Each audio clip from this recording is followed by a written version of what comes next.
Tahimik akong nakaupo sa harap ng salamin habang inaayos ng makeup artist ang buhok ko ng mga oras na iyon. Mula sa labas ng kwarto ay rinig ko ang may hinang tawanan ng mga bisita at tunog ng mga basong nagkikisisan sa malaking birthday party na inihanda para sa akin sa mansyon ng pamilya ng asawa ko. Kahit ilang taon na akong kasal kay Marco, hindi pa rin akong sanay sa ganong klaseng okasyon. Lumaki kasi akong simple lang sa Bulacan. Anak ako ng isang jeepney driver at tindera sa palengke kaya hanggang ngayon ay naiilang pa rin ako sa mamahaling mga damit, mamahaling alak at mga taong parang laging may sinusukat sa pagkatao mo. Ma'am Selena, ang ganda niyo po talaga, nakangiting sabi ng makeup artist. Ngumiti lang ako ng bahagya. Salamat. Pagkaalis niya ay napabuntong hinina ko habang nakatingin sa sarili ko sa salamin. Nakasuot ako ng simpleng eleganting puting dress na pinili mismo ni Marco para sa akin. Sabi niya, bagay law iyon sa akin dahil simple pero classy. Napangiti ako nang maalala ko ang asawa ko. Sa kabila ng lahat ng tensyon sa pamilya niya, si Marco lang ang dahilan kung bakit nakakaya kong manatili sa mansyon na iyon. Ngunit hindi ko maikakailan na kahit birthday ko, mabigat pa rin ang pakiramdam ko dahil alam kong maraming taong naroon ang hindi talagang masaya para sa akin. At higit sa lahat, nandoon ang biyenan kong si Doña Verna. Mula pa nung una, hindi na niya ako gusto. Hindi niya direktang sinasabi pero ramdam ko sa paraan ng pananalita niya, sa bawat tingin niya sa akin at sa maliliit na pangiinsulto niya tuwing may gathering. Para sa kanya, isa akong probinsyanang hindi bagay sa anak niyang lumaki sa yaman. Ilang minuto pa ang lumipas bago ako tuluyang lumabas ng kwarto. Pagbukas ko ng malaking pintuan ay agad bumungad sa akin ang engranding party sa garden ng mansyon. Punong-puno iyon ng ilaw, bulaklak at mamahaling dekorasyon. Nagsitayuan ng ilang bisita nang makita ko habang pumapalakpak.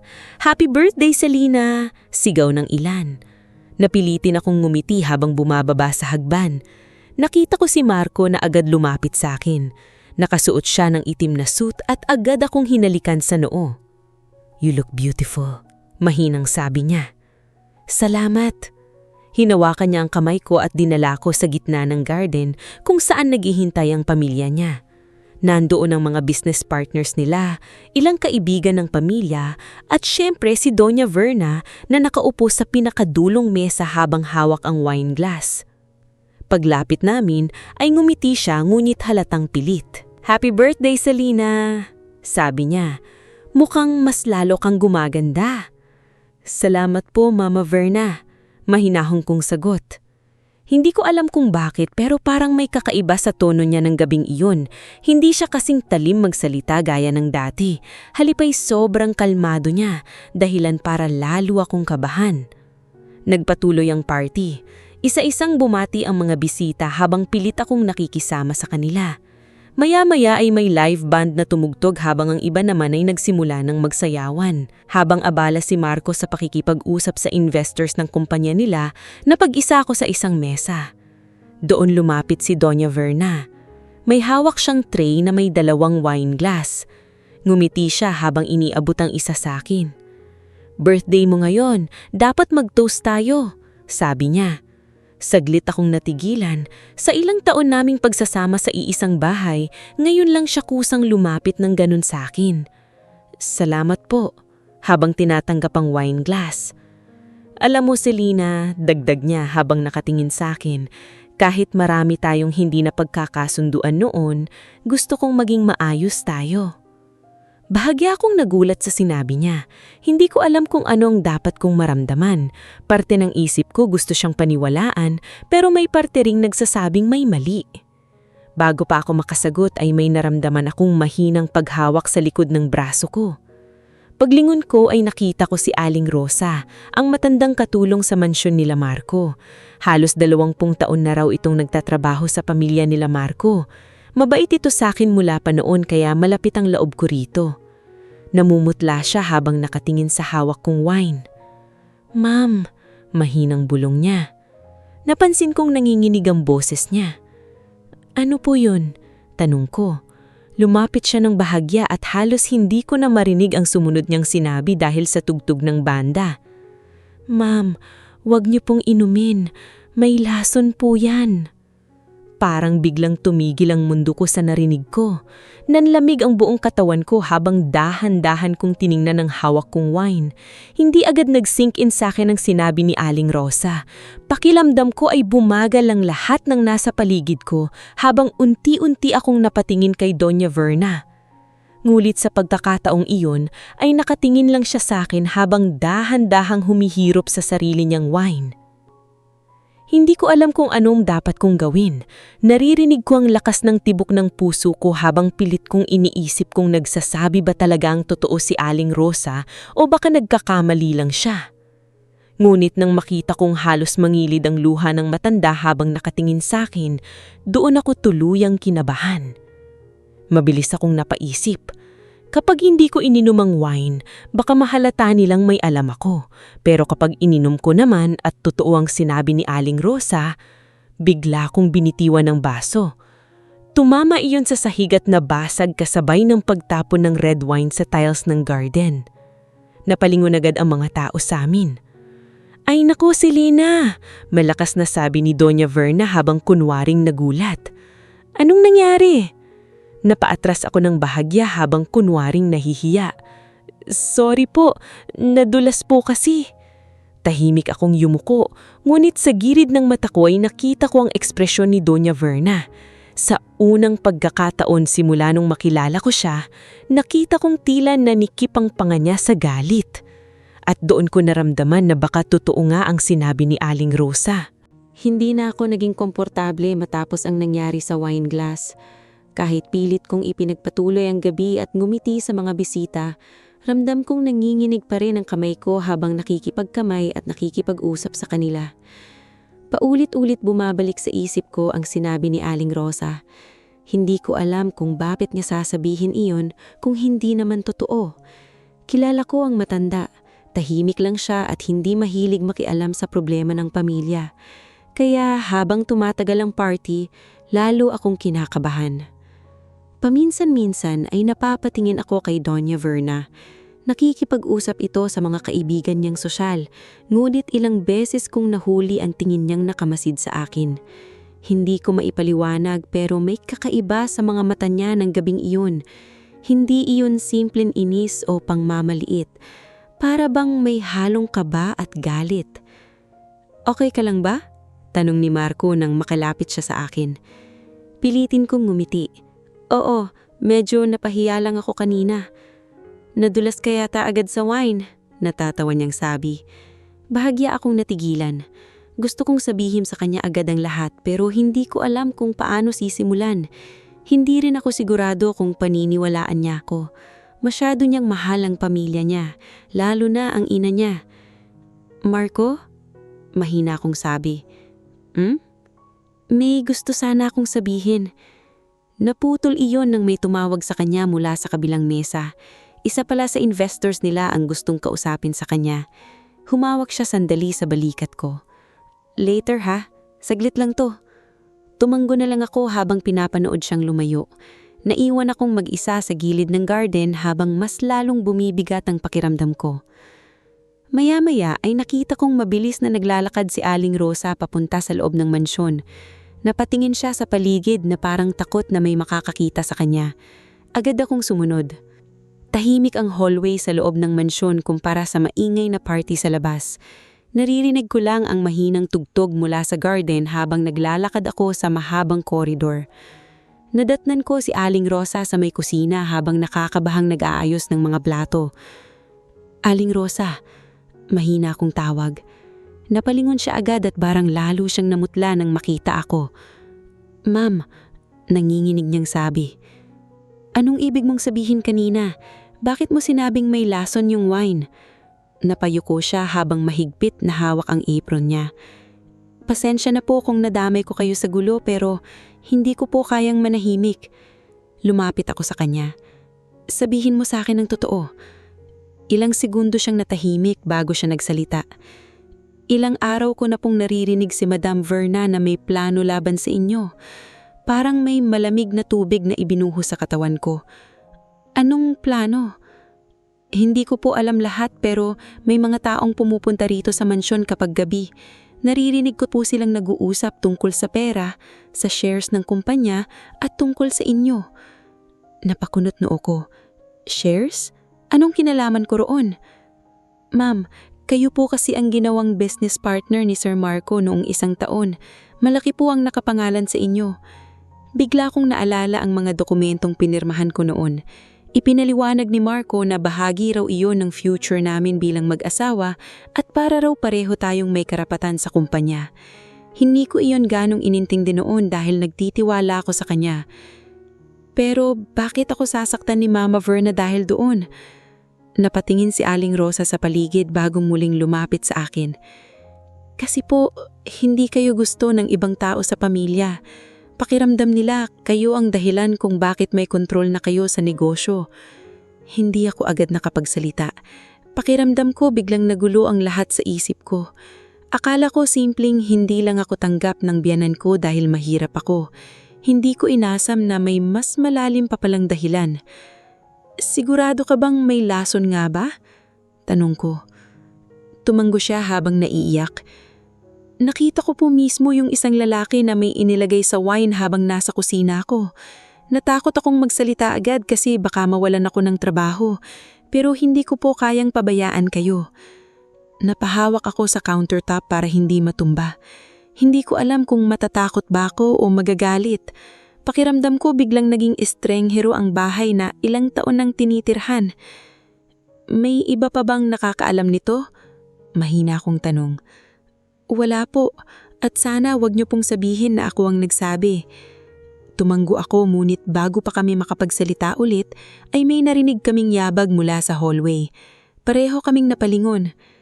Mabilis na napaatras si Aling Rosa at nagkunwaring naglilinis ng pinggan nang pumasok si Doña Verna sa kusina. Napatigil siya nang makita ko.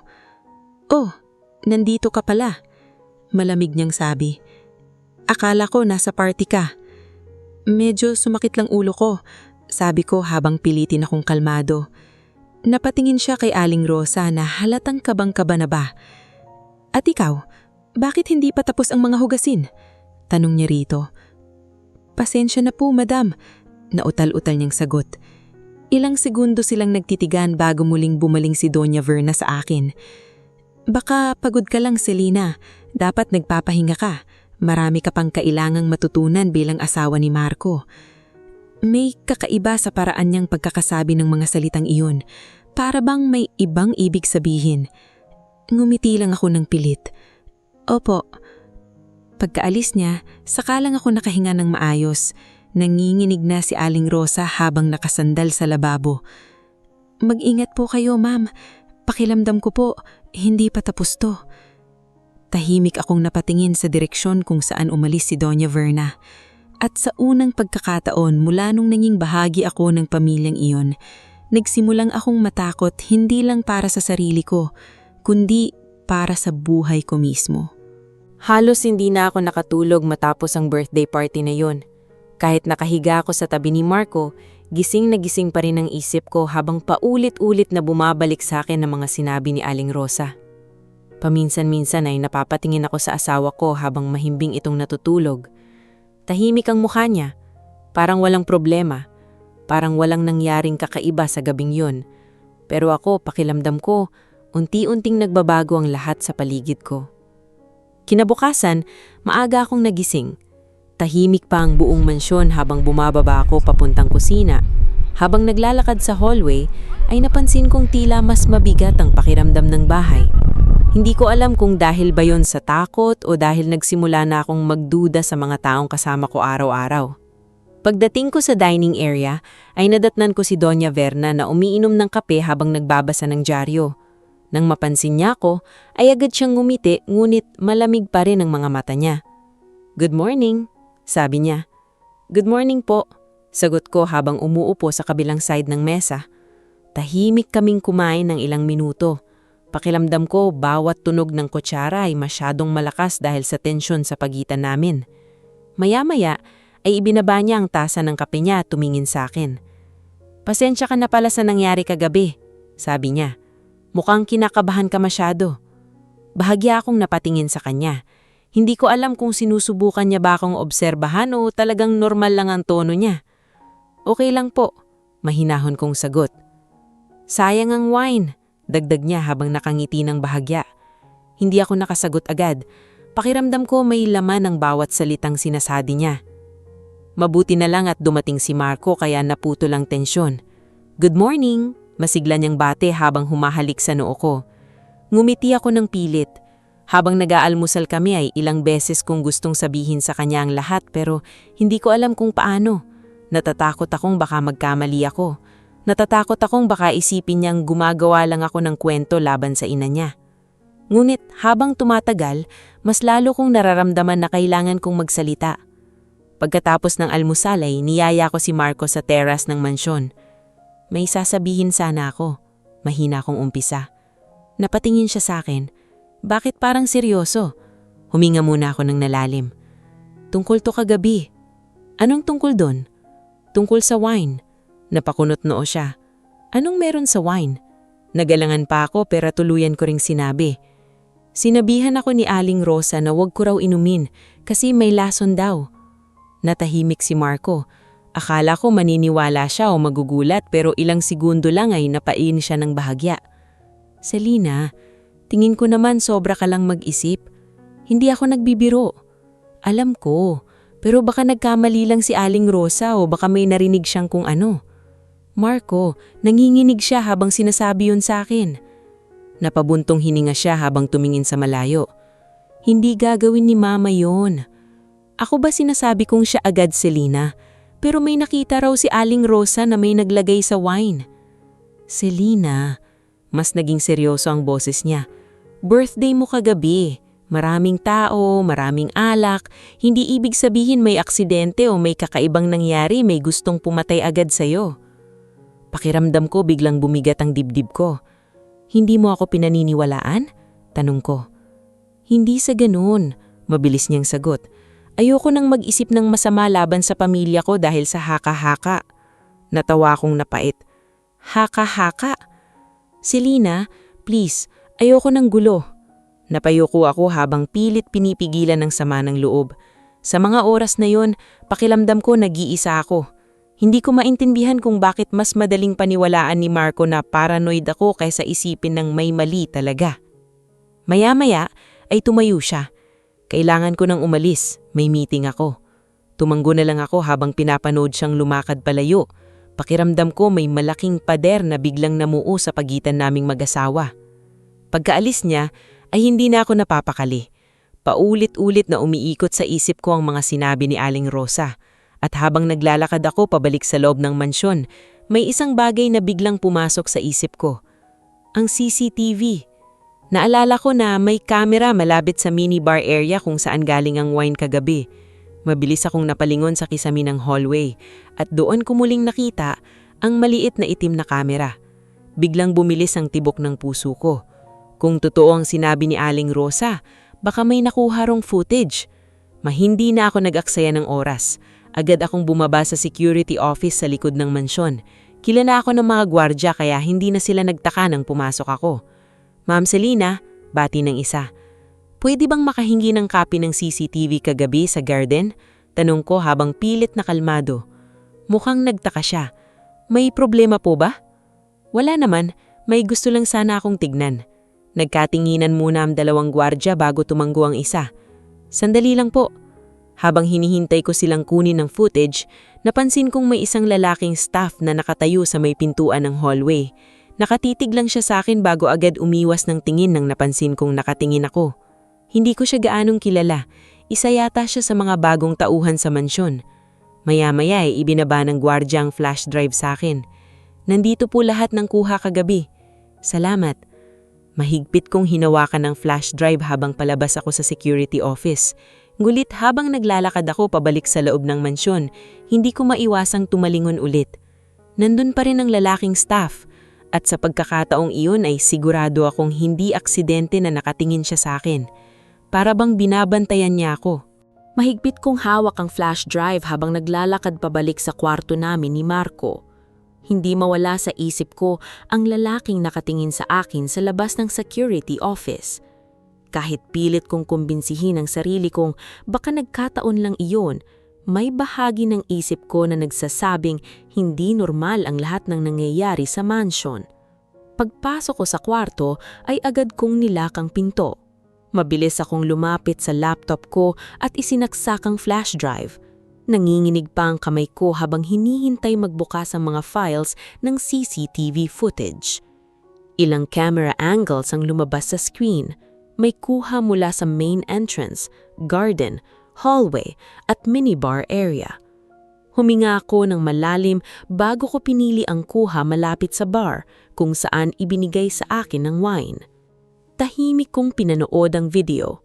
Sa umpisa ay normal lang ang lahat. Nakikita ko ang mga bisitang nagsasaya habang abala ang mga waiter sa pagsiserve ng pagkain at inumin. Maya-maya ay lumitaw sa screen si Doña Erna habang nakikipag-usap sa ilang bisita malapit sa bar.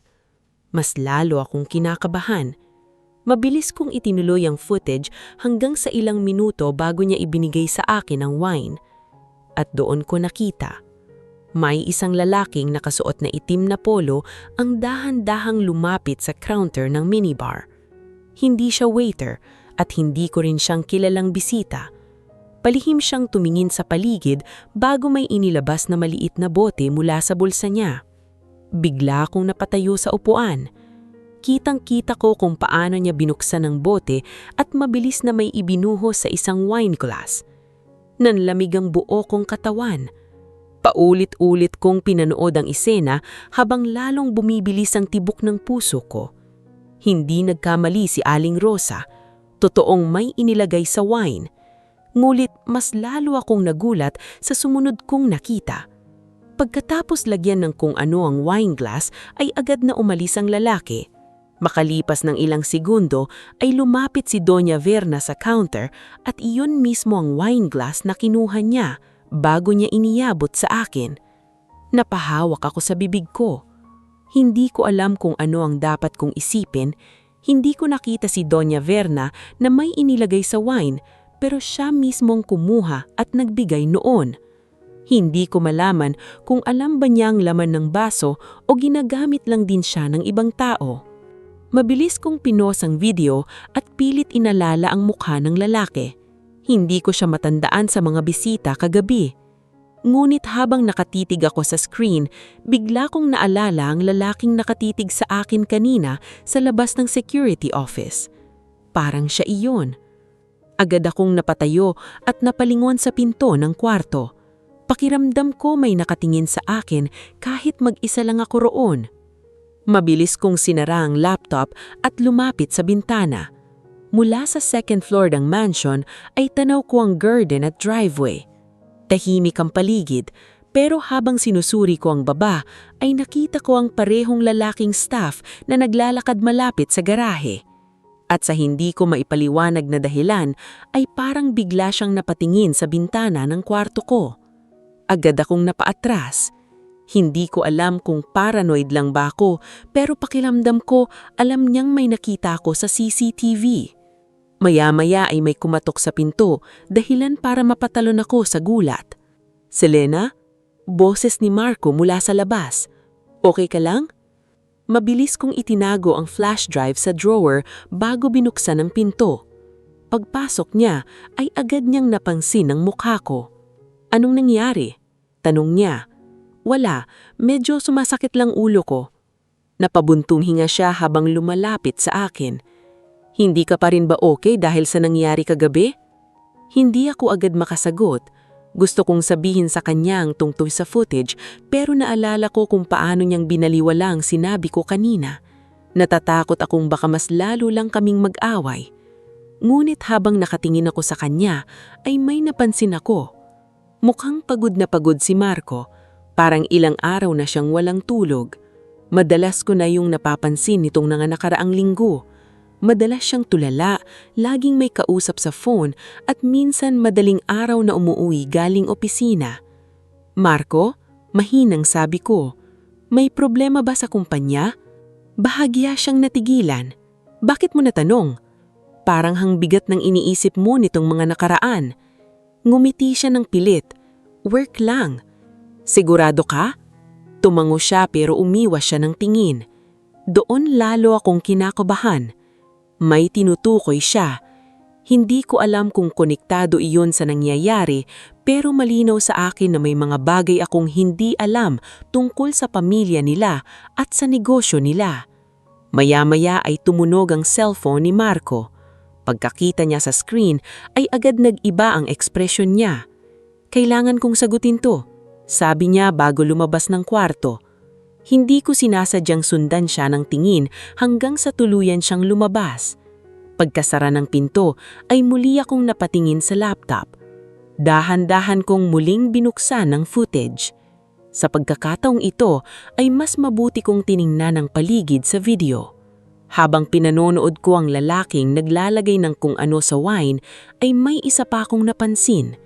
Sa likod ng eksena ay may aninong nakatayo sa madilim na bahagi ng hallway. Nakatitig ito sa lalaki habang ginagawa niya iyon. Hindi malinaw ang mukha dahil madilim, ngunit halatang lalaki rin ito na parang may binabantayan. At habang bahagyang tumama ang ilaw sa mukha niya, halos mawalan ako ng hininga. Siya, ang lalaking nakatitig sa akin kanina. Pakiramdam ko biglang sumikip ang dibdib ko. Ibig sabihin, hindi lang basta tauhan ng lalaking iyon. Kasali siya sa lahat ng nangyayari. At habang nakatitig ako sa screen, ay doon ko unang naramdaman na baka hindi lang simpleng away pamilya ang kinakaharap ko. Pakiramdam ko may mas malaking bagay na nangyayari sa loob ng mansyon na iyon. At unti-unti akong nadadamay sa isang bagay na maaaring ikapahamak ko. Buong maghapon akong hindi mapakali matapos kong mapanood ang CCTV footage. Kahit sinusubukan kong magmukhang normal habang kasama ang pamilya ni Marco sa mansyon, pakiramdam ko bawat tao sa paligid ko ay may tinatago. Lalo na kapag nakikita ko ang lalaking staff na ilang beses kong nahuhuling nakamasid sa akin mula sa malayo. Hindi siya lumalapit o nagsasalita, pero sapat na ang paraan ng pagtitig niya para makaramdam ako ng takot. Maging si Marco ay tila lalong lumalayo sa akin. Madalas siyang wala sa kwarto at kapag naruroon naman ay parang malalim ang iniisip. Ilang beses ko siyang gustong tanungin ng diretsahan tungkol sa negosyo nila pero sa tuwing sisimulan ko ay parang may humaharang sa akin. Natatakot akong baka lalo lang malala ang lahat. Kinagabihan, halos 11:00 na nang marinig ko ang mahinang katok sa pinto ng kwarto namin. Agad akong kinabahan. Dahan-dahan akong lumapit at sumilip sa maliit na pagitan ng pinto. Doon ko nakita si Aling Rosa na balot ng manipis na shawl habang kinakabahang tumitingin sa paligid. Mabilis ko siyang pinapasok. "Anong ginagawa niyo rito?" bulong ko. "Ma'am, kailangan ko po kayong makausap." Halatang nanginginig siya habang nakaupo sa gilid ng sofa. Sinigurado ko munang nakalak ang pinto bago ako lumapit sa kanya. "May bago ka bang nalaman?" tanong ko. Napayuko siya bago dahan-dahang tumanggo. "Mas malala ko ang nangyayari kaysa sa iniisip niyo." Bigla akong kinabahan. "Anong ibig mong sabihin?" Huminga siya ng malalim bago nagsalita. "May problema po sa negosyo ng pamilya nila Sir Marco." Napakunot noo ko. "Problema? Malaking utang po." Parang may lamulig na hangin na dumaan sa katawan ko. "Hindi posible. Kilala ang kumpanya nila. Lagi ngang nasa balita." "Yun po ang gusto nilang ipakita sa tao." Mahinang niyang sagot. "Pero ilang buwan na pong bumabagsak ang negosyo nila. Marami pong nawawalang pera." Natahimik ako habang pilit inuunawa ang lahat. Naalala ko ang madalas na pagkawala ni Marco, ang pagiging balisa niya at ang madalas na pag-uusap nila ni Doña Verna sa opisina ng mansyon. "Anong koneksyon nun sa akin?" tanong ko. Dahan-dahang tumingin sa akin si Aling Rosa. "Kayo po kasi ang may malaking share sa kumpanya." Napahawak ako sa noo ko. "Pero hindi ko naman ginagamit yun. Hindi nga ako nakikialam sa negosyo." "Opo, pero nakapangalan pa rin po sa inyo. Kapag may nangyari sa inyo," natigilan siya. "Kapag may nangyari sa akin, ano? Mapupunta po ang share sa asawa niyo." Biglang bumigat ang dibdib ko. Hindi ko alam kung ano ang mararamdaman ko sa mga oras na iyon. Pakiramdam ko mas lalo akong nilalamon ng takot habang unti-unting nagiging malinaw ang posibleng dahilan kung bakit ako gustong mawala ng kung sino man ang nasa likod ng lahat. Tingin mo ba, alam ni Marco? Nanginginig kong tanong. Tahimik si Aling Rosa ng ilang segundo. Hindi ko po alam, ma'am, pero may mga naririnig akong usapan noon ni na Madam Verna at ng ilang taong pumupunta rito. Lagi nilang binabanggit ang pangalan niyo. Nanlamig ako. Minsan narinig ko po si Madam na nagsabing hindi daw maaayos ang problema hanggat buhay pa kayo. Parang biglang nawalan ng hangin ng paligid ko. Napaatras ako at napaupo sa kama habang nakatitig lang sa sahig. Hindi ko alam kung paano tatanggapin ng lahat ng iyon. Pakiramdam ko biglang naging bangungot ang buhay na akala ko ay masaya at maayos. Bakit ngayon mo lang sinabi sa akin? Mahina kong tanong. Napaluha si Aling Rosa. Natatakot ako po, pero mas natatakot akong may mangyari sa inyo. Tahimik akong napahawak sa kamay niya. Salamat. Ilang segundo kaming natahimik bago siya muling nagsalita. Hindi lang po yun. Napatingin ako sa kanya. May insurance policy rin po kayo. Insurance? Opo, ilang buwan pa lang po ang nakakalipas. Milyon-milyon po ang halaga. Parang mas lalo akong nanlambot. Hindi ko matandaang pumirma ako ng ganun kalaking insurance. Bigla kong naalala ang ilang dokumentong pinapirmahan sa akin ni Marco noon. Sinabing bahagi lang daw yun ng financial planning namin bilang mag-asawa. Unti-unting nagsimulang gumulo ang isip ko. Hindi ko alam kung ginagamit lang ba si Marco o may alam talaga siya sa lahat. Maya-maya ay may narinig akong yabag sa hallway. Biglang natigilan si Aling Rosa at namutla. Mabilis kong tumayo at sumilip sa pinto. Ngunit wala akong nakitang tao. Tahimik ang hallway pero ramdam kong may dumaan doon. Pagbalik ko kay Aling Rosa ay lalo siyang kinabahan. Kailangan ko na pong umalis bago may makita sa akin dito. Mag-ingat ka, sabi ko. Tumanggo siya at mabilis na lumabas ng kwarto. Ngunit kinabukasan, pagbangon ko ay agad kong naramdaman na may mali sa mansyon. Tahimik ang mga kasambahay habang naglilinis. Wala ang karaniwang ingay sa kusina at parang lahat ay umiiwas ng tingin sa akin. Pagbaba ko sa dining area ay nadatangan ko si Doña Verna at Marco. Mama, sobra naman yun. Galit na sabi ni Marco. Ginawa ko lang ang dapat gawin. Malamig na sagot ng biyenhan ko. Ano pong nangyari? Tanong ko habang lumalapit. Biglang natahimik ang dalawa. Umiwas ng tingin si Marco habang si Doña Verna naman ay umiinom lang ng kape. Pinayas ko si Aling Rosa. Diretsyong niyang sabi. Parang tumigil ang tibok ng puso ko habang narinig ko yun. Ano? Halos pabulong kong sinabi. Matanda na siya at masyado ng maraming pinapansin. Hindi na siya kailangan dito. Hindi ako agad nakapagsalita. Ramdam kong parang may gustong bumara sa lalamunan ko habang pilit kong pinipigilan ang emosyon ko. Napatingin ako kay Marco pero tahimik lang siya. At sa pagkakataon na iyon, mas lalo kong naramdaman na unti-unti nang sumisikip ang mundo ko sa loob ng mansyon na iyon. Hindi na nawala ang bigat ng pakiramdam ko matapos malamang na pinalaya si Aling Rosa. Pakiramdam ko tuluyan nang nawala ang nag-iisang taong nagsasabi sa akin ng totoo sa loob ng mansyon. Simula nang nawala siya, mas naging tahimik ang bahay. Maging ang ibang kasambahay ay tila takot magsalita kapag naroon ako. Halatang may alam sila pero walang gustang madamay. Ilang araw akong halos hindi mapakali. Madalas akong nakakulong sa kwarto habang paulit-ulit na pinapanood ang CCTV footage. Habang mas pinapanood ko yon, mas lalo kong nararamdaman na hindi simpleng aksidente ang lahat. Totoong may plano laban sa akin. At habang tumatagal, mas lalo kong napapansin ang kakaibang kilos ni Marco. Madalas siyang madaling araw nang umuuwi mula opisina. Minsan ay naririnig ko siyang nakikipagtalo sa phone sa loob ng study room. Kapag tinatanong ko ay lagi niyang sinasabing trabaho lang iyon. Pero hindi na ako kumbinsido. Isang gabi, nagising ako dahil wala si Marco sa tabi ko. Tahimik akong bumangon at lumabas ng kwarto. Madilim ang hallway ngunit may ilaw na nanggagaling mula sa ibabang bahagi ng mansyon. Dahan-dahan akong bumaba hanggang makarating malapit sa opisina ni Doña Verna. At doon ko sila narinig. Hindi na natin kayang itago to ng matagal, madiing sabi ni Marco. Nagpapanik ka agad? Malamig na sagot ni Doña Verna. Mama, lumalaki na ang utang natin. Biglang bumilis ang tibok ng puso ko.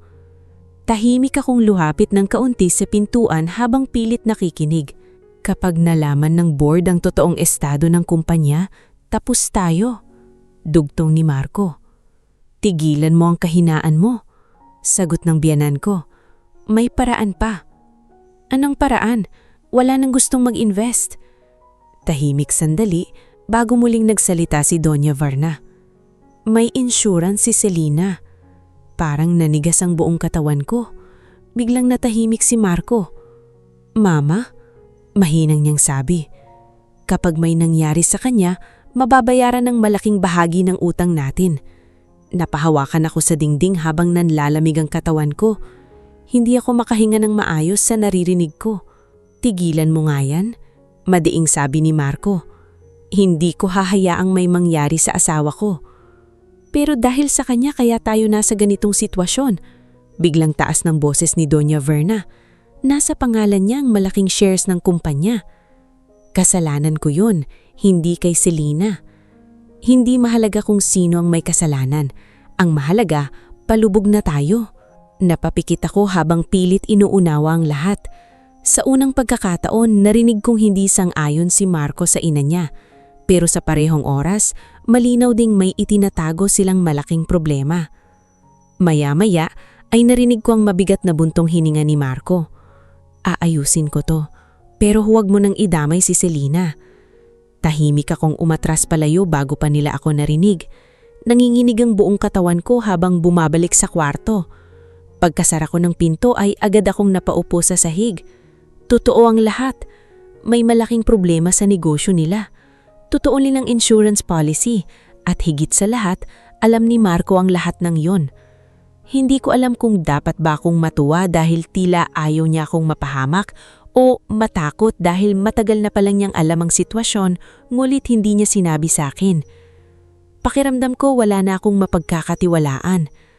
Buong gabi akong hindi nakatulog. Kinabukasan, habang nakatingin ako sa salamin, pakiramdam ko ibang tao na ang nakikita ko. Hindi na ako yung simpleng babaeng masayang nagmahal at nagtiwala sa asawa niya. Unti-unti akong nilalamon ng takot.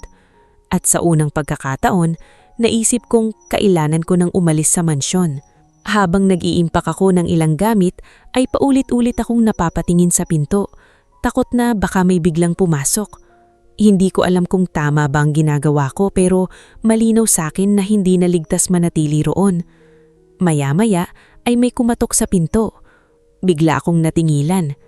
Selena? Boses ni Marco. Huminga muna ako ng malalim bago ko binuksan. Pagpasok niya ay agad niyang napansin ang bag sa kama. Ano to? Tanong niya habang nakakunot noo. Uuwi muna ako sa kapatid ko. Bigla siyang natigilan. Ano? Kailangan ko munang magpaisa. Dahil ba sa narinig mo kagabi? Parang biglang huminto ang mundo ko. Napatingin ako sa kanya. Alam mong narinig kita? Napabuntong hininga siya at napaupo sa gilid ng kama. Selena? Bakit hindi mo sinabi sa akin? Bakit kailangan ko pong marinig lahat ng palihim? Tahimik lang siyang sandali bago muling nagsalita. Ayokong madamay ka. Napatawa ko ng mapait. Pero nadamay na ako, Marco. Napayuko siya habang hinihimas ang noo niya. Hindi ko alam kung paano sasabihin sa'yo. May plano bang patayin ako? Diretsahan kong tanong. Agad siyang napatingin sa akin. Hindi. Pero sinabi ng mama mo, hinding-hindi ko hahayaang mangyari yun. Natahimik ako habang nakatingin sa kanya. Hindi ko alam kung dapat ko pa ba siyang paniwalaan. Maya-maya ay tumayo siya at dahan-dahang lumapit sa akin. Please, huwag kang umalis. Napapikit ako sandali bago umaling. Kailangan ko munang lumayo. Tahimik siyang napatitig sa akin bago dahan-dahang tumando. Hindi na siya nagsalita pa habang pinapanood kong magsara ng bag. At habang palabas ako ng mansyon ilang oras ang lumipas, pakiramdam ko hindi lang bahay ang iniiwan ko. Pakiramdam ko, iniiwan ko rin ang dating buhay na pinaniwalaan kong totoo at ligtas. Mahigit 3 oras ang biyahe ko papunta sa probinsya ng kapatid kong si Mina. Habang nasa loob ako ng bus, tahimik lang akong nakasandal sa bintana habang pinapanood ang mga ilaw ng siyudad na unti-unting nawawala. Pakiramdam ko, dala-dala ko pa rin ang bigat ng mansyon kahit ilang kilometro na ang layo ko roon. Hindi ko alam kung tama ba ang pag-alis ko pero sa mga oras na iyon lang ang alam kong paraan para makahinga ng maayos. Pagdating ko sa maliit na bahay ni Mina ay agad niya akong niyakap. "Anong nangyari sa'yo?" Nag-aalalang tanong niya nang makita ang mukha ko. "Pagod lang," mahinang sagot ko. Hindi ko muna sinabi ang buong katotohanan. Ayoko siyang madamay sa gulong kinakaharap ko. Ang sinabi ko lang kailangan ko munang lumayo sa Maynila dahil magulo ang isip ko. Tahimik ang buhay sa probinsya kumpara sa mansyon ni Marco. Walang tunog ng mamahaling sasakyan o malalaking party, mga kuliglig lang sa gabi at mahinang hangin mula sa bukid ang naririnig ko. Pero kahit tahimik ang paligid, hindi pa tahimik ang isip ko. Halos gabi-gabi kong naiisip ang sinabi ni Doña Verna tungkol sa insurance ko at sa mga utang ng kumpanya nila. Mas lalo akong naguguluhan dahil hindi ko malaman kung hanggang saan ang alam ni Marco. Mahal ko siya, pero unti-unti nang nasisira ng mga sikreto ang tiwala ko. 3 araw akong nanatili roon nang walang balita mula sa mansyon. Hindi tumatawag si Doña Verna at kahit si Marco ay isang beses lang nag-message para tanungin kung okay lang ako. Maikli lang ang reply ko, hindi ko pa kayang makipag-usap sa kanya ng maayos. Kinahapunan ng ika-4 na araw, habang nagdidilig ako ng halaman sa labas ng bahay ni Mina, may isang itim na sasakyan na huminto sa tapat ng gate. Agad akong kinabahan. Mabilis kong naisip na baka may sumunod sa akin mula sa Maynila. Dahan-dahang bumukas ang pinto ng sasakyan at bumaba ang isang lalaking nakasuot ng gray suit. Nasa mga 50 taong gulang siya at mukhang seryoso. "Mrs. Selena Ramirez?" tanong niya. "Opo." Luwapit siya at iniyabot ang calling card. "Ako si Attorney Benedicto, dating legal advisor ng ama ni Marco." Napakunot-nuot ako habang tinitignan ng card. "Ano pong kailangan niyo?" "Tungkol ito sa kumpanya." Bigla akong kinabahan ngunit pinasok ko pa rin siya sa loob ng bahay. Nagtinginan pa kami ni Mina bago ito tahimik na pumasok sa kusina para bigyan kami ng privacy. Tahimik kaming naupo sa sala. "Paano niyo po nalaman na nandito ako?" "May ilang taong loyal pa rin sa inyo sa kumpanya at gusto kong malaman niyo ang totoo bago maging huli na ang lahat." Mas lalo akong napatuwid sa pagkakaupo. "Ano pong totoo?" Huminga muna siya ng malalim bago nagsalita. "Hindi simpleng utang lang ang problema ng pamilya ni Marco. Malapit nang mawalan ng kontrol ang pamilya nila sa kumpanya." Napahigpit ko ang hawak ng baso ng tubig. "Pero bakit ako nadadamay?" "Tungkol iyon sa shares na nakapangalan sa inyo." Bahagya akong napapikit dahil ikayapang na. "Sinabi na rin sa akin ni Aling Rosa iyon." Tumanggo siya, "Pero may hindi pa kayong alam." Tahimik akong nakinig. Bago namatay ang ama ni Marco, may iniwang legal agreement iyon. Kapag tuluyang nalugi ang kumpanya o may nangyaring illegal transaction sa board, ang pinakamalaking decision-making power ay mapupunta sa taong may hawak ng secondary controlling shares. Napakunot-nuot ako. "At sino iyon?" Diretso niya akong tinignan. "Kayo." Parang tumigil ang mundo ko. "Ako?" "Opo. Hindi alam ng karamihan sa board members ang tungkol dito kasi confidential ang agreement. Ang alam lang nila ay isa kayong simpleng asawa ni Marco na may maliit na bahagi ng kumpanya. Pero ang totoo, kapag bumagsak ang primary holdings ng pamilya nila, kayo ang susunod na may kontrol." Hindi ako agad nakapagsalita. Bigla kong naalala kung bakit madalas akong pinapasirmahan noon ni Marco ng mga dokumento. Hindi ko iyon binibigyan ng pansin dahil nagtitiwala ako sa kanya. Kaya ba nila ako gustong mawala? Mahinang sagot ko. Napabuntong hinga ni abogado. Posible yun pero mas komplikado pa roon. Ano pong ibig niyong sabihin? May ibang taong gustong maagaw ang kumpanya.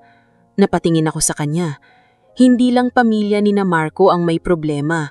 May mga kasosyo silang gustong bilhin ng kumpanya na napakababang halaga habang bagsak ito. Pero hanggat buhay kayo at hawak nyo ang legal control, hindi nila magagawa iyon. Unti-unting simulang nagdikit-dikit na lahat sa isip ko. Ang wine, ang insurance, ang tensyon sa mansyon, at ang lalaking nakikita ko sa CCTV. Attorney, nanginginig ng sabi ko, may kilala kayo bang lalaking tauhan sa mansyon na bagong pasok? Bahagya siyang natigilan. May narinig akong bagong security consultant na madalas makita roon nitong mga nakaraang araw. Consultant? Opo, tauhan siya ng isa sa mga business partners ng pamilya.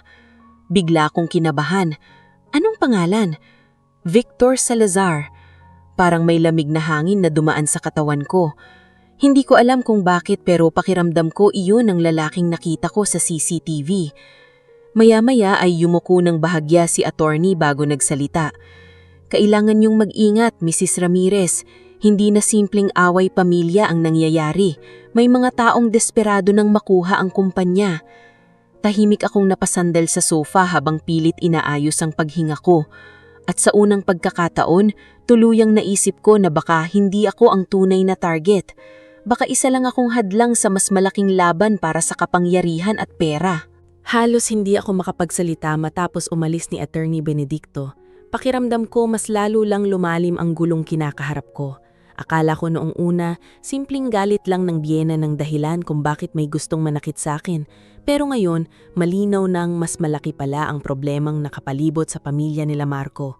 Negosyo, pera, kapangyarihan at mga taong desperadong makuha ang kumpanya nila. Magdamag akong gising habang iniisip ang lahat ng nalaman ko. Tahimik ang bahay ni Mina, ngunit kahit gaano katahimik ang paligid, hindi mawala ang kaba sa dibdib ko.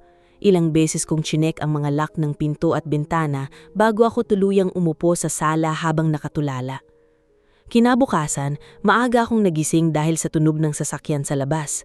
Agad akong kinabahan. Mabilis akong sumilip sa bintana at doon ko nakita ang itim na SUV na nakaparada sa tapat ng bahay. Namlamig agad ang katawan ko nang makitang si Marco ang bumaba mula roon. Hindi ko alam kung ano ang mararamdaman ko. Bahagi ng puso ko gustong tumakbo papunta sa kanya, pero may bahagi ring natatakot sa lahat ng nalaman ko. Ilang segundo lang ay kumatok siya sa pinto. Nagkatinginan kami ni Mina bago ito tahimik na tumanggo sa akin. Dahan-dahan kong binuksan ang pinto. Pagkakita ko kay Marco ay agad kong napansin ang pagod sa mukha niya. Magulo ang buhok niya at halatang ilang gabi nang hindi nakakatulog ng maayos. Pwede ba tayong mag-usap? Mahina niyang tanong. Hindi agad ako sumagot ngunit tumabi rin ako para papasukin siya. Tahimik kaming naupo sa sala habang si Mina naman ay kusang lumabas muna ng bahay. Ilang segundo kaming parehong tahimik hanggang sa bigla siyang yumuko at napahawak sa noo niya. Sorry, mahina niyang sabi. Napatingin ako sa kanya. Para saan? Sa lahat. Ramdam ko ang bigat ng boses niya. Marco, gaano karami ang alam mo? Napapikit siya sandali bago sumalita. Mas marami kaysa sa iniisip mo. Parang may sumikip agad sa dibdib ko. Alam mo bang may gustong pumatay sa akin? Bibilis siyang napatingin sa akin. Nalaman ko lang ng gabing umalis ka, pero alam mong ginagamit ako sa problema ng kumpanya nyo. Tahimik siyang tumanggo. Napatawa ako ng mapait habang napapailing. Bakit hindi mo sinabi sa akin? Kasi hindi ko alam kung paano kita proprotektahan. Sa pagsisinungaling? Bigla siyang natahimik. Nakita kong namumula ang mga mata niya habang nakatingin sa sahig. Hindi ko akalang aabot sa ganito, mahina niyang sabi. Nung una, utang lang talaga ang problema namin. Akala ko maaayos ko pa. Tapos, huminga siya ng malalim. May mga investor na umatras. Lumaki ng lumaki ang utang ng kumpanya. Tapos, pumasok si Victor. Bigla akong napatingin sa kanya. Victor Salazar? Nagulat siya. Paano mo nalaman ang pangalan niya? May kumausap sa akin. Napahawak siya sa gilid ng sofa habang mariing napapikit. Si Victor ang security consultant na ipinakilala ng isa sa business partners namin. Pero kalaunan, nalaman kong siya talaga ang nagkokontrol sa mga galaw sa kumpanya. Siya ba ang lalaking nasa CCTV? Dahan-dahang tumanggo si Marco. Pakiramdam ko muling bumigat ang paligid. May alam ka ba sa wine? Bibilis siyang napailing. Hindi ko alam na lalasunin kanila si Lena. Hindi ko alam. Nanginginig na ang boses niya. Alam kong ginagamit ka dahil sa shares mo, pero hindi ko akalang handa silang gawin yun. Tahimik akong nakatingin sa kanya habang pilit inaalam kung nagsasabi ba siya ng totoo. At ang mama mo? Napayuko siya. Minamanipula rin siya ni Victor. Pero narinig ko mismong sinabing may insurance ako. Dahil desperado na siya, napahawak siya sa ulo niya. Pakiramdam niyang mawawala sa amin lahat. Natahimik ako. Sa unang pagkakataon simula nang magsimula ang lahat, nakita kong hindi lang ako ang takot. Pati si Marco ay parang unti-unti nang nadudurog sa bigat ng sitwasyon. Bakit ka nandito? Mahina akong tinanong. Dahan-dahan siyang tumingin sa akin kasi mahal kita. Napapikit ako sandali habang pilit pinipigilan ng emosyon ko. Mahal mo ko pero hinayaan mong mapunta ako sa panganib. Hindi ko alam kung paano lalaban. Halos pabulong niyang sabi. Tahimik kaming nagkatinginan. Maya-maya ay bigla siyang tumayo at lumapit sa bintana. Agad nagbago ang ekspresyon niya. Selena, mahina niyang sabi. Kinabahan ako sa tono ng boses niya. Ano yon? May sasakyan sa labas. Mabilis akong lumapit sa kanya at sumilip sa bintana. Namlamig agad ang katawan ko nang makitang dalawang lalaking nakatayo malapit sa gate. Pareho silang nakaitim at tila may hinihintay. At mas lalo akong kinabahan nang makita kong isa sa kanila si Victor. Biglang humigpit ang hawak ni Marco sa braso ko. Kailangan nating umalis. Madiin niyang sabi. Ano? Hindi nila dapat alam na nandito ka. Bigla akong nakaramdam ng takot habang mabilis niyang pinapatay ang ilaw sa sala. Marco, makinig ka sa akin. Seryoso niyang sabi habang nakatingin diretso sa akin. Kapag nakuha ka nila, matatapos na ang lahat. Bigla tayong nakarinig ng mamakas na pagkatok sa gate sa labas. Napahawak ako sa dibdib ko habang nagsisimulang manginig. Maya-maya ay may sumunod na sigaw. Mrs. Ramirez, alam naming nandyan kayo. Tuluyan ng namlamig ang buong kubakal na katawan. At sa unang pagkakataon, ramdam kong hindi na lang ito tungkol sa negosyo. Pakiramdam ko tunay nang nasa panganib ang buhay ko. Halos hindi ako makahinga habang naririnig ang malalakas na katok sa gate sa labas ng bahay ni Mina. Ramdam kong nanginginig ang buong katawan ko habang nakasilip kami ni Marco sa bintana. Nandoon si Victor kasama ang dalawang lalaking nakaitim. Hindi ko alam kung paano nila nalaman kung nasaan ako, pero malinaw na hindi sila basta napadpad lang doon. Buksan niyo ang gate! Sigaw ng isa sa mga lalaki. Nagsimula nang umiyak si Mina habang lumalabas mula sa kusina. Ano bang nangyayari? Naninginig niyang tanong. Hindi na safe dito. Mabilis na sagot ni Marco habang hinahawakan ng kamay ko. Ano? Saan tayo pupunta? Basta, umalis muna tayo rito. Muli naming narinig ang malakas na kalabog sa gate na tila sinusubukan na nila iyong piliting buksan. Agad akong kinabahan nang narinig ang sigaw ni Victor mula sa labas. Selena, gusto lang naming mag-usap. Napapikit ako habang mas lalong bumibilis ang tibok ng puso ko.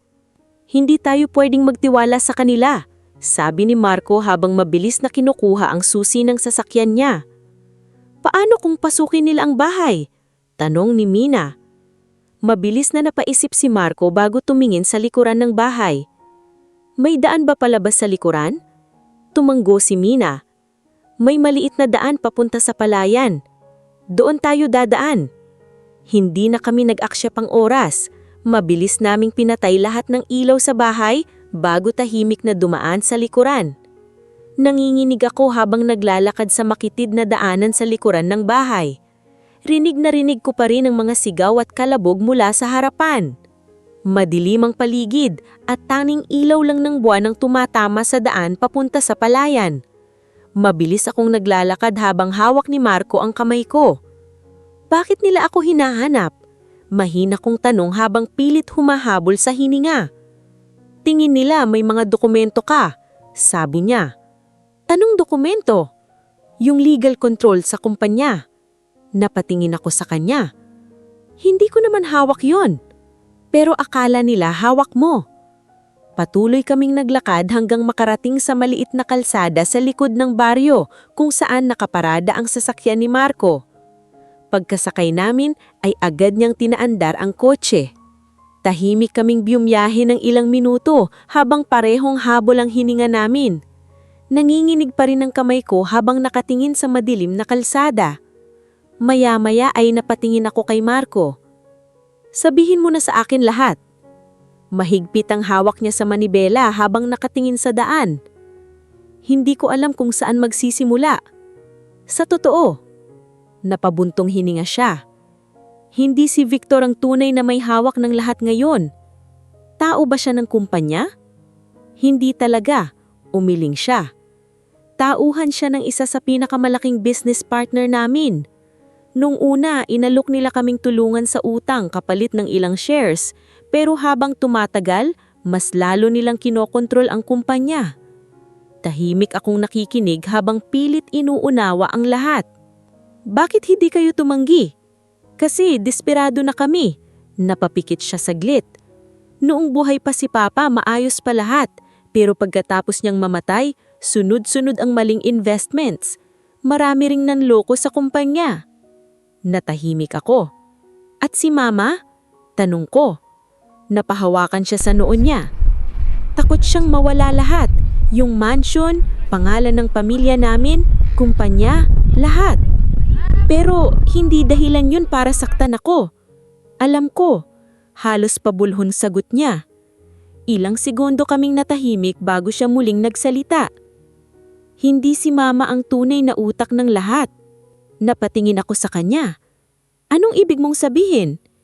Ginagamit lang siya ni Victor. Parang may malamig na hangin na dumaan sa katawan ko. Paano? Pinaniwala niya si Mama na kapag nawala ka, maaayos pa ang kumpanya na makukuha namin ng insurance at shares mo. Namlamig ako habang nakatingin sa kanya. At naniwala siya?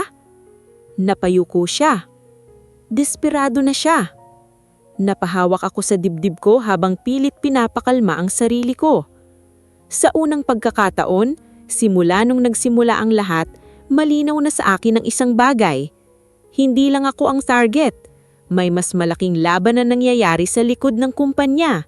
At ngayon, pareho na kaming tumatakbo ni Marco mula sa mga taong handang gawin ang lahat para sa kapangyarihan at pera.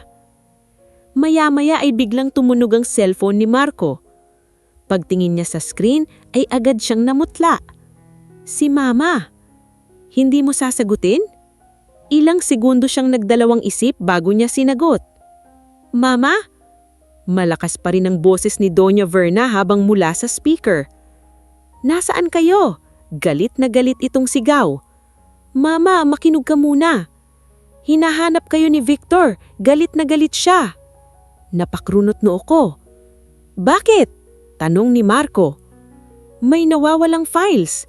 Akala niya nasa kay Selena. Nagkatinginan kami ni Marco. Wala sa akin ang kahit anong files, sabi ko. Narinig naming mabigat ang hininga ni Doña Verna sa kabilang linya. Marco, mas mahina na ang boses niya ngayon. Hindi na natin kontrolado si Victor. Tahimik kaming nakinig. At matagal ko nang gustong sabihin sa'yo, nagkamali ako.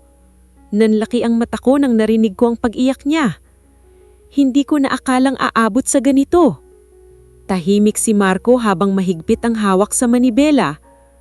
Mama, magtago muna kayo. Hindi na safe. Naputo lang tawag. Tahimik ang bumalot sa loob ng sasakyan. Napapikit ako habang pilit inaayos ang magulong isip ko. Sa unang pagkakataon simula nung nagsimula ang lahat, malinaw na sa akin ang isang bagay. Hindi lang ako ang target. May mas malaking laban na nangyayari sa likod ng kumpanya. At ngayon, pareho na kaming tumatakbo ni Marco mula sa mga taong handang gawin ang lahat para sa kapangyarihan at pera.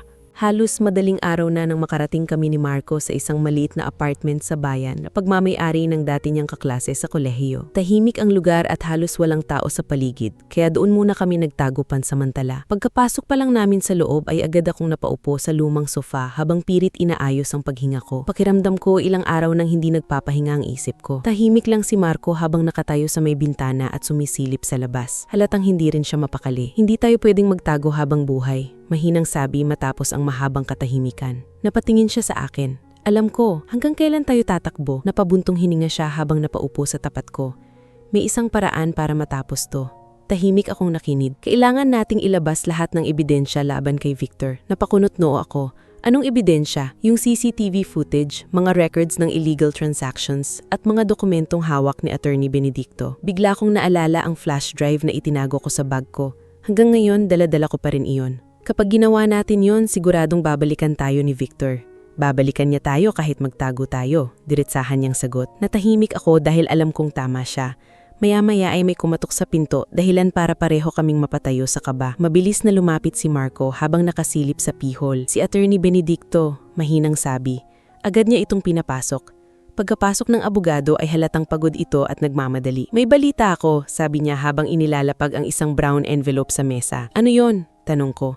May emergency board meeting bukas ng gabi.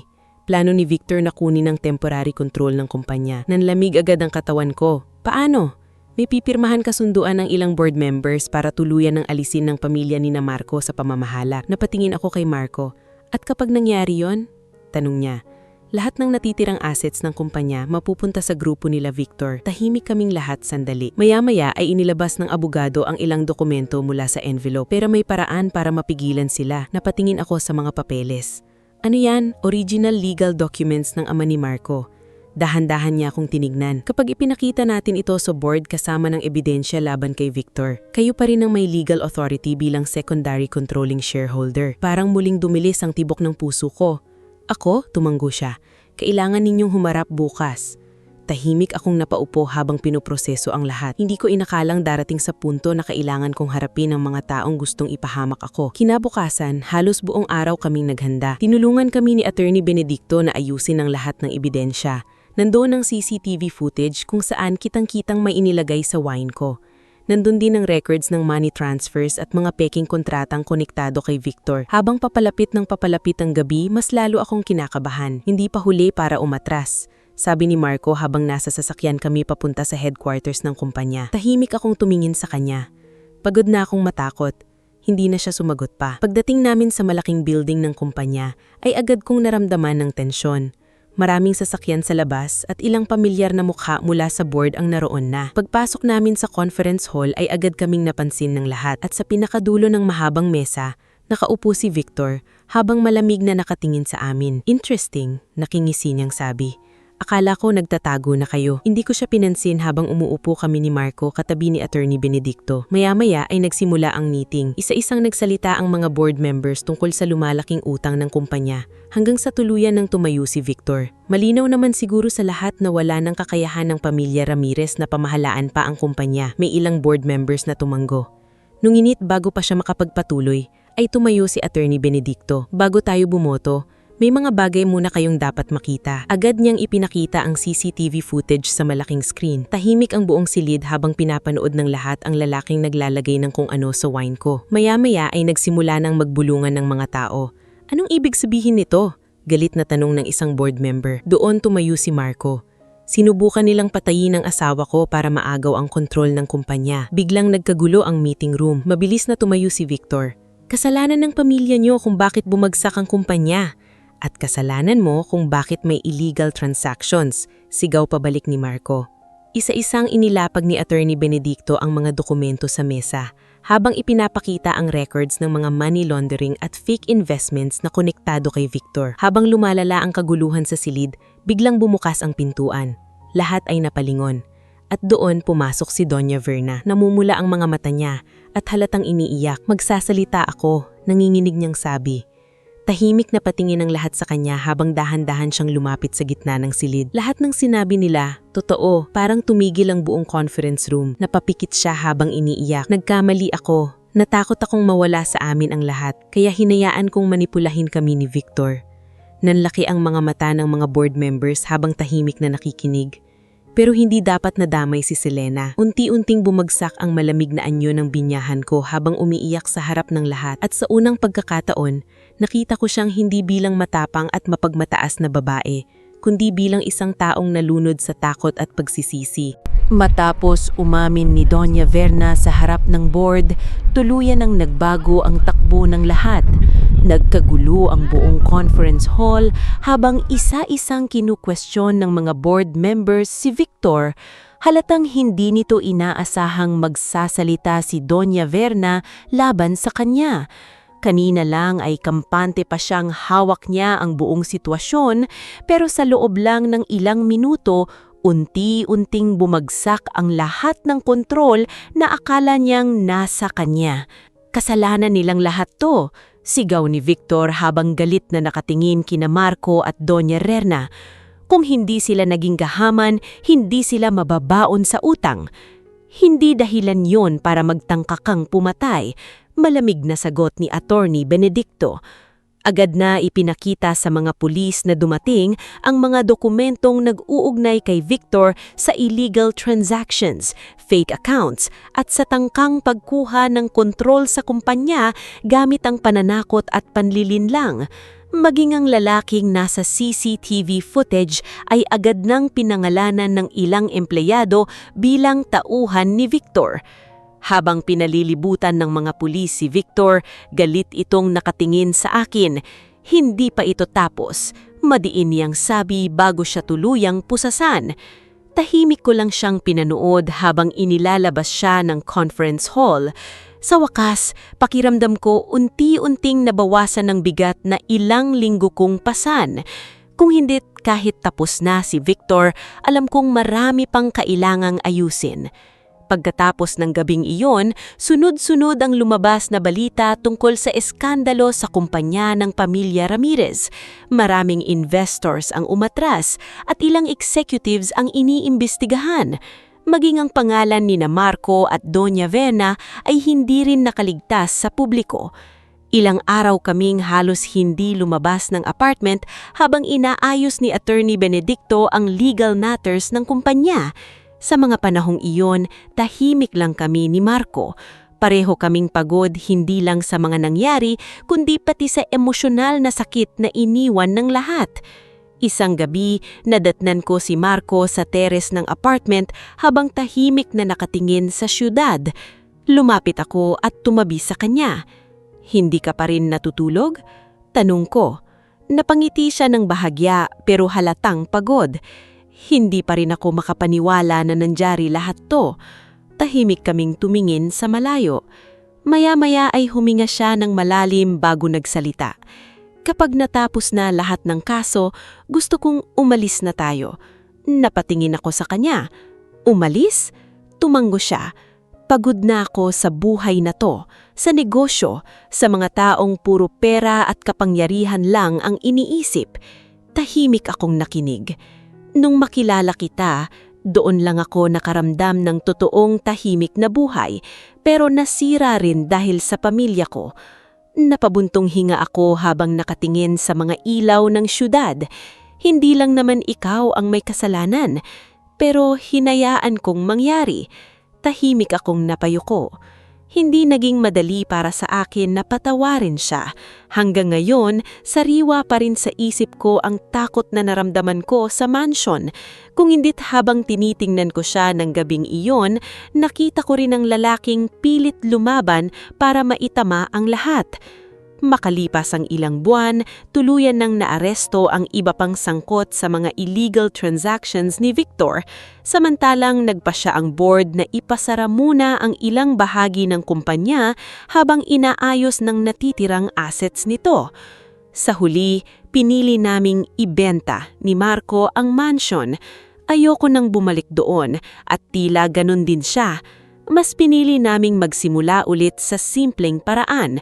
Lumapit kami sa isang maliit na bahay sa Tagaytay na malayo sa ingay ng syudad at sa magulong mundo ng negosyo. Unti-unti ring nagbago si Doña Verna. Matagal bago kami muling magkita ng maayos matapos ang lahat. Nangyari iyon isang hapon nang dalawin niya kami sa bago naming bahay. Hindi na siya tulad ng dati, wala na ang mataray na tingin at matigas na tono ng boses niya. Tahimik lang siyang nakaupo habang hawak niya ang isang maliit na paper bag. May dala ako, mahinang niyang sabi. Inilabas niya roon ang lumang rosaryo. Ito yung rosaryo ng asawa ko. Gusto kong sayo na. Nagulat ako habang dahan-dahang tinatanggap iyon. Maya-maya ay napaluha siya. Hindi sapat ang sorry para sa lahat ng ginawa ko. Nanginginig ang sabi niya, pero sana balang araw mapatawad mo rin ako. Tahimik akong nakatingin sa kanya. Hindi madaling kalimutan ang lahat. Kung hindit sa mga oras na iyon, nakita ko ang isang babaeng hindi na kontrolado ng takot at kayabangan, kundi isang inang wasak dahil sa mga maling desisyong ginawa niya. Dahan-dahan akong lumapit at hinawak ang kamay niya. Tapos na po ang lahat. Tuluyan siyang napaiyak habang mahigpit na hawak ang kamay ko. Makalipas pa ang ilang linggo, bumalik din ang Aling Rosa sa buhay namin. Nang malaman naming nasa maliit lang daw itong inuupahang kwarto sa Manila, agad naming siyang tinulungan ni Marco. Hindi na namin siyang tinuring na simpleng katulong, kundi bahagi na ng pamilya. At habang unti-unting bumabalik ang katahimikan sa buhay namin, doon ko napagtanto ang pinakamahalagang bagay. Hindi lahat ng taong nakangiti sa paligid mo ay mapagkakatiwalaan. Minsan, ang tunay na panganib ay nanggagaling mismo sa loob ng tahanang akala mong nakatago sa iyo. Pero sa kabila ng lahat ng sakit, takot at pagtaksil, posible pa ring magsimula ulit. At minsan, ang tunay na kayamanan ay hindi mansyon o kumpanya, kundi ang tahimik na buhay kasama ang mga taong piniling manatili at magbago para sa isa't isa.